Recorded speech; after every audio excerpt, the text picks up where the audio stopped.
Hey guys, welcome to or welcome back to my YouTube channel. My name is Lolita, and today we're going to be talking about how life is suffering.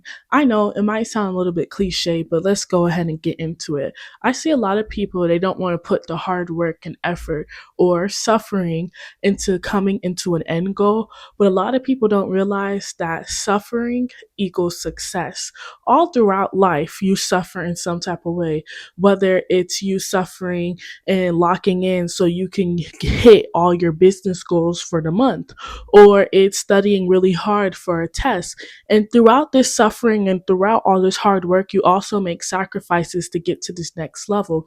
Honestly, suffering always equals success. And I've never seen a case, even for myself, where me suffering to get to something that is really, really good has never worked out for me. It's always worked in the long term. And I just find it really interesting that a lot of people hate the fact that they suffer. But here's the thing, you have two choices. You either take a risk and do that thing you've always wanted to do in your life, and then you have your other choice, which is to do the same thing you're doing now and just, continue to suffer. Even if you take a risk and that risk ends you makes you come back to the same point you are now, you end up in that same suffering. You know that you attempted to do that thing and you attempted to become that thing you've always wanted to do instead of just staying there. And every time you fail at something, whether it's you trying to achieve a goal or trying to get in a certain place of life, just remember, don't view any of your failures as just a failure. You need to view your failures as attempts to get better and to get to where you've always wanted to be in life. Because again, without suffering, there is no point of life. There is no point of success in achieving what is right and what is due. And another part of suffering in life, and life is just completely suffering, is that without suffering, how would you know what happiness is? You wouldn't know what happiness is if you never had sadness, or if you ever had a point in your life where you had everything taken away from you. Until you have everything taken away from you, and you had a point in your life where you had all these things and now they're all gone, that's when you really appreciate what you have, and you know what it feels like to once be happy, and you know what it now feels like to be sad or to grieve a loss of somebody or to mourn not having a thing or be in financial ruins. Sometimes these things, they just end up happening. And just to remember that, without suffering, there's no goodness. Just yin and yang, basically. Without one, it's not gonna be the other. And I'll put the chart up just in case somebody doesn't know what yin and yang is. A lot of people see yin and yang as two separate things instead of just seeing it as one whole. This world, the real world we live in, is one whole. Everything moves in a certain way and because of a certain reason. And without one thing happening, another thing won't happen, if you get what I'm saying. Everything is like butterfly effects. When I realized, like, even for me, even though I'm young, and I'm happy that I was able to realize that when you make one decision, whether it is good or bad, that little decision, that choice will affect you in the next 5 years, even like not even jumping that far. It can even affect you in the next 6 months. You can go into financial ruin because you made one mistake, or you can go into having a bad or rough past a patch of your life emotionally because you didn't understand how to express your feelings to a person you were with, or you went through a certain point of your life where you might have pushed people away. But honestly, it's just good to remember that this randomness and this suffering or these feelings that you don't want to have are all here because of balance.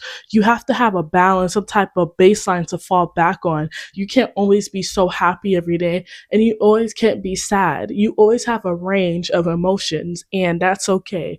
But all in all, I just think life is just complete suffering. I would say there's points of life where you do enjoy. Like, for example, on the weekends, you enjoy relaxing. You don't have to do any work. You can have a nice drink or do whatever you do, in your recreational time.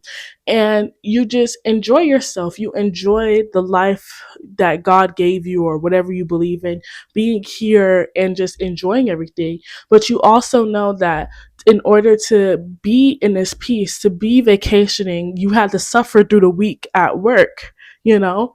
And once you realize that life is suffering, life is hard, at least for me, it made it a little bit easier. Because I'm like, are you serious? Every single time something bad happens to me, I'm like, oh my God, this is the end of the world or whatever. And I go online onto Instagram and I see these mentors talking and they're like, oh, something bad happened to you? Good. Good. It's great that that bad thing happened to you. That bad thing was supposed to happen to you. It's supposed to make you stronger. Okay? Like, I know it might be so cliche, but when I realized that people are meant to hurt your feelings, people are supposed to betray you, you're supposed to learn these lessons, it makes like certain things not as hard to take as time moves on. But all in all, to wrap this up, suffering is just something you can't run away from. There's always some form of suffering as a human that you go through, whether, like I said, you have a patch of depression or you're not doing so good mentally or financially. You just have things that are going on. And without having bad things happen to you, without having these events occur, like I said earlier, there would just be no balance. Suffering isn't something you could just go ahead and run away from. It's always going to be here, it's always going to be a part of your life, and you have to accept it. But I think there's so much beauty in suffering because when you see people who are so sad and depressed, especially people who are artists, they end up creating such beautiful pieces of art or pieces of just, music that they wouldn't have created unless they were put into this suffering, put into this trance. We would have never explored this other side of this person. So it's just very, very interesting to see how suffering can affect you in many different ways. And then unfortunately, we have people who can't stand how life can crush them at certain points of their life. And honestly, like, it's sad that some people can't handle it, but I'm not about to take the easy way out and just, myself. Mm-mm. No, I'm not about to do it. But I think a perfect way to describe like suffering, I'm gonna put the picture here. It's like this picture of this guy and he's like pushing a ball and he's trying to like, not accept defeat of this ball that it's like so many pounds. And I think he ended up getting crushed by it. Something like that. Something like that. But I remember it's like a whole thing. Like that's just kind of how like life is with suffering, especially if you can't handle it or find a balance. Like, I don't know. But thank you guys for watching. I hope you enjoyed me blabbering. The next video that we're going to be like having a topic on or about is actually going to be about like self-care, self-help and things like that. Just to change up the topic and not talk about such like philosophical things. But anyways, guys, don't be afraid to go ahead and like, comment, and subscribe down below. Thank you so much for watching, and I really, really hope you enjoyed. And I see people from all over the world come and watch me, little old me. You guys come and watch my videos. So don't be afraid to go ahead and comment the emoji of what nation you're from. You already know what nation I'm from, obviously, by the way I talk. But go ahead and comment your nation's flag down below. I'm so curious. But regardless, guys, thank you so much for watching me. And I'm so happy that I'm back in the mood to film and record and edit because I miss you guys so much. Anyways, bye bye.